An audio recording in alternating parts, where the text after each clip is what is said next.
Age, ಇದೇ time, ಇದೇ energy ಮತ್ತೆ ಬರಲ್ಲ. ಬಂದಿದ್ರು ಒಬ್ರೆ, ಹೋಗುದು ಒಬ್ರೆ, ಯಾರು ನಿಮ್ಮ ಜೊತೆಗೆ ಬರಲ್ಲ. ಒಂದ್ ಸ್ವಲ್ಪ ಆದ್ರೂ ಆ ವಿಡಿಯೋ ಕ್ಲಿಪ್ ಅರ್ಥ ಆಯ್ತು ಅನ್ಕೊಂತಾ ಇದ್ದೀನಿ. ಖುದ್ದಾಗಿ ರಕ್ಷಿತಾ ಶೆಟ್ಟಿ ಅವರು ಸೂರಜ್ ಅವ್ರಿಗೆ ಮತ್ತೆ ರಘು ಅವ್ರಿಗೆ ಮೋಟಿವೇಶನ್ ಕೊಡ್ತಿದ್ದಾರೆ. ಆ ಹುಡುಗಿಗೆ ಇನ್ನೆಷ್ಟು ಕ್ಲಾರಿಟಿ ಇರ್ಬೋದು, ಇನ್ನೆಷ್ಟು ಕಾನ್ಫಿಡೆನ್ಸ್ ಇರ್ಬೋದು ಅವರ ಒಂದು ಮಾತುಗಳ ಮೇಲೆ. ಇಲ್ಲೊಂದು ನೀವು ಸೆನ್ಸಿಟಿಬಲ್ ಪಾಯಿಂಟ್ ಅರ್ಥ ಮಾಡ್ಕೊಳ್ಳಿ. ರಕ್ಷಿತಾ ಶೆಟ್ಟಿ ಅವರು ಇವರಿಬ್ರಿಗೂ ಕಂಪೇರ್ ಮಾಡಿದ್ರೆ ವಯಸ್ಸಲ್ಲಿ ಚಿಕ್ಕವರು, ಏಜಲ್ಲಿ ಚಿಕ್ಕವರು. ಯಾರಿಗೆ ನಮ್ಮ ರಘು ಅವ್ರಿಗಾಗಿರ್ಬೋದು, ಸೂರಜ್ ಅವ್ರು ಕಂಪೇರ್ ಮಾಡಿದ್ರೆ ಇವರು ತುಂಬಾನೇ ದೊಡ್ಡವರು. ಆದ್ರೂ ಕೂಡ ಅವ್ರು ಹೇಳೋದನ್ನ ಖುದ್ದಾಗಿ ನೀಟಾಗಿ ಕೇಳಿಸ್ಕೊಂತಿದ್ರಲ್ವಾ, ಇವ್ರು ಆಕ್ಚುಲಿ ನಾವು ಸೆಲ್ಯೂಟ್ ಹೇಳಬೇಕು. ಜೀವನದಲ್ಲಿ ಒಂದು ಪೊಸಿಷನಲ್ಲಿ ಇದ್ದಾರೆ, ಒಂದು ಸೆಟ್ಲ್ ಆಗಿದ್ದಾರೆ, ಜೀವನದಲ್ಲಿ ಎಲ್ಲ ನೋಡಿದ್ರು ಆಲ್ಮೋಸ್ಟ್ 50% ಆದ್ರೂ.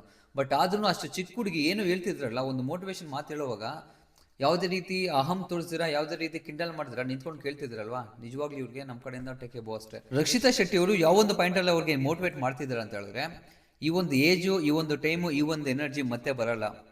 ಸೊ ಇದು ಎನರ್ಜಿ ಇರೋವಾಗಲೇ ನಾವು ಜೀವನದಲ್ಲಿ ಸಕ್ಸಸ್ ಆಗಬೇಕು, ಒಂದು ಖುಷಿಯಾಗಿರ್ಬೇಕು. ಒಬ್ಬರೇ ಬಂದಿದ್ದೀವಿ ಇಲ್ಲಿಗೆ, ಒಬ್ಬರೇ ಹೋಗ್ತೀವಿ. ಸ್ವಲ್ಪ ಜನ ಹ್ಯಾಪಿನೆಸ್ ಕೊಡ್ತಾರೆ, ಅದು ಟೆಂಪ್ರವರಿ. ಬಟ್ ನಾವು ಅನ್ನೋದು ಏನಿರ್ತೀವಿ, ನಮ್ಮ ನೆಮ್ಮದಿ ಇಂಪಾರ್ಟೆಂಟು, ನಾವು ಇಂಪಾರ್ಟೆಂಟು. ನಾವು ಚೆನ್ನಾಗಿದ್ರೆ ಮಾತ್ರ ಅವ್ರನ್ನ ಹತ್ರಕ್ಕೆ ಬರೋಕ್ಕೆ ಸಾಧ್ಯ. ಈ ಒಂದು ಮಾತುಗಳು ಮಾತಾಡುವಾಗ ರಘುವ್ರು ಆಗಿರ್ಬೋದು, ಸೂರಜ್ ಆಗಿರ್ಬೋದು ಕಟ್ಟು ಕದಲಿಲ್ಲ, ಅಲ್ಲೇ ನಿಂತ್ಕೊಂಡಿದ್ರು. ಫೇಸಲ್ಲಿ ಯಾವುದೇ ರೀತಿ ಒಂಥರ ವ್ಯಂಗ್ಯವಾಗಿ ನಗುವಿರ್ಲಿಲ್ಲ, ಸೀರಿಯಸ್ ಆಗಿ ಕೇಳ್ತಿದ್ರು.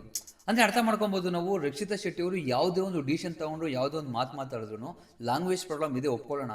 ಬಟ್ ಏನಾದ್ರು ಹೇಳ್ಬೇಕಂದ್ರೆ ಟೈಮ್ ತಗೊಂಡ್ರು ಕ್ಲಾರಿಟಿಯಾಗಿ ಹೇಳೋದಕ್ಕೆ ಪ್ರಯತ್ನ ಪಡ್ತಾರೆ. ಇರೋ ಪಾಯಿಂಟ್ ನ ಕರೆಕ್ಟ್ ಆಗಿ ಹೇಳ್ತಾರೆ, ಡೇರಾಗಿ ಹೇಳ್ತಾರೆ, ಧೈರ್ಯವಾಗಿ ಹೇಳ್ತಾರೆ. ಈ ಒಂದು ಸಿಚುವೇಶನ್ ಅಲ್ಲಿ ಇನ್ನೊಂದು ಪಾಯಿಂಟ್ ಹೇಳ್ತಾರೆ, ಅದು ನನಗಂತೂ ಪರ್ಸನಲ್ ತುಂಬಾನೇ ಇಷ್ಟ ಆಯ್ತು.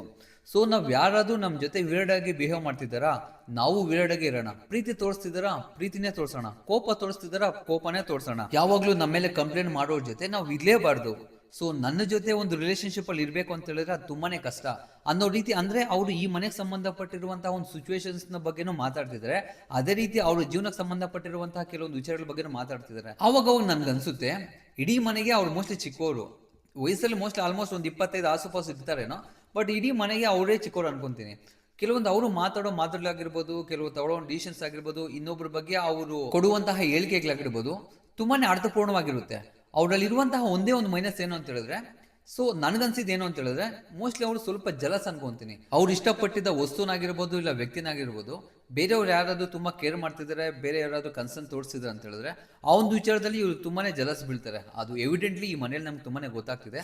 ಸೊ ಅದೇನು ಅಂತ ನಿಮ್ಗೆ ಗೊತ್ತಾದ್ರೆ ದಯವಿಟ್ಟು ಕಮೆಂಟ್ ಮೂಲಕ ಪಿನ್ ಮಾಡಿ. ರಕ್ಷಿತಾ ಶೆಟ್ಟಿ ಅವರು ಇಲ್ಲೇ ಅಲ್ಲ, ಈ ಒಂದು ಬಿಗ್ ಬಾಸ್ ಮನೆಯಲ್ಲಿ ಬೇರೆ ಬೇರೆ ಕಡೆ ಒಂದು ಮೋಟಿವೇಶನ್ ಮಾತಾಡಿ ಹೇಳೋದಕ್ಕೆ ಪ್ರಯತ್ನ ಪಡ್ತಾರೆ. ಬಟ್ ಏನಾಗುತ್ತೆ ಅಂತ ಹೇಳಿದ್ರೆ, ಸುತ್ತಮುತ್ತ ಇರುವಂತಹ ಕೆಲವು ಜನರು ಅವರು ಮಾತಾಡುವಂತ ಮಾತುಗಳನ್ನ ಫೋನ್ ಆಗಿ ಕನ್ವರ್ಟ್ ಮಾಡ್ಬಿಡ್ತಾರೆ. ಆಗ ರಕ್ಷಿತಾ ಶೆಟ್ಟಿ ಅವರು ಸ್ವಲ್ಪ ಕನ್ಫ್ಯೂಷನ್ ಸ್ಟೇಜ್ಗೆ ಹೋಗ್ಬಿಟ್ಟು ಹೇಳೋದನ್ನ ಮರ್ತೋಗ್ಬಿಡ್ತಾರೆ, ಬಿಕಾಸ್ ಆಫ್ ಲ್ಯಾಂಗ್ವೇಜ್ ಪ್ರಾಬ್ಲಮ್ ಅಷ್ಟೇ. ಸ್ನೇಹಿತರೆ, ನಿಮ್ಗೆ ಪರ್ಸನಲಿ ರಕ್ಷಿತಾ ಅವರ ಒಂದು ವ್ಯಕ್ತಿತ್ವ ಯಾವ ತರ ಅನ್ಸುತ್ತೆ? ಅವ್ರು ಮಾತನಾಡುವಂತಹ ಮಾತುಗಳಾಗಿರ್ಬೋದು, ಆಟದಲ್ಲಿ ತೋರಿಸುವಂತಹ ಒಂದು ಅಗ್ರೆಷನ್ ಆಗಿರ್ಬೋದು, ತಗೊಳ್ಳುವಂತಹ ಡಿಸಿಷನ್ಸ್ ಅಲ್ಲಿ ಕ್ಲಾರಿಟಿ ಆಗಿರ್ಬೋದು, ನಿಮ್ಗೇನ್ ಅನ್ಸುತ್ತೆ? ದಯವಿಟ್ಟು ನಿಮ್ಮ ಅನಿಸಿಕೆ ಕಮೆಂಟ್ ಮೂಲಕ ತಿಳಿಸ್ಕೊಡಿ. ಅದೇ ರೀತಿ ರಕ್ಷಿತಾ ಶೆಟ್ಟಿ ಅವರು ಟಾಪ್ 5 ಅಲ್ಲಿ ಇರ್ತಾರ? ಸಾರಿ, ಟಾಪ್ 5 ಅಲ್ಲಿ ಖಂಡಿತ ಇದ್ದೇ ಇರ್ತಾರೆ. ಟಾಪ್ 4 ಟಾಪ್ 3 ಟಾಪ್ 2 ಟಾಪ್ 1 ನಿಮ್ಮ ಅನಿಸಿಕೆ ಸ್ವಇಚ್ಛೆಯಿಂದ ದಯವಿಟ್ಟು ಕಮೆಂಟ್ ಮೂಲಕ ತಿಳಿಸ್ಕೊಡಿ. ಇದು ಈ ವಿಡಿಯೋದ ಒಂದು ಸಮಾಚಾರ. ದಯವಿಟ್ಟು ಯಾರೆಲ್ಲ ನೋಡ್ತಿದ್ರು ಮೊದಲು ಲೈಕ್ ಮಾಡಿ ಸಬ್ಸ್ಕ್ರೈಬ್ ಮಾಡ್ಕೊಳ್ಳಿ. ಅಟ್ಲೀಸ್ಟ್ 200 ಲೈಕ್ಸ್ ಈ ವಿಡಿಯೋ ನಾನು ಎಕ್ಸ್ಪೆಕ್ಟ್ ಮಾಡ್ತಾ ಇದ್ದೀನಿ. ಸಿಗೋಣ ನೆಕ್ಸ್ಟ್ ವಿಡಿಯೋದಲ್ಲಿ. ಅಲ್ಲಿವರೆಗೂ ಟೇಕ್ ಕೇರ್, ಬೈ ಬಾಯ್.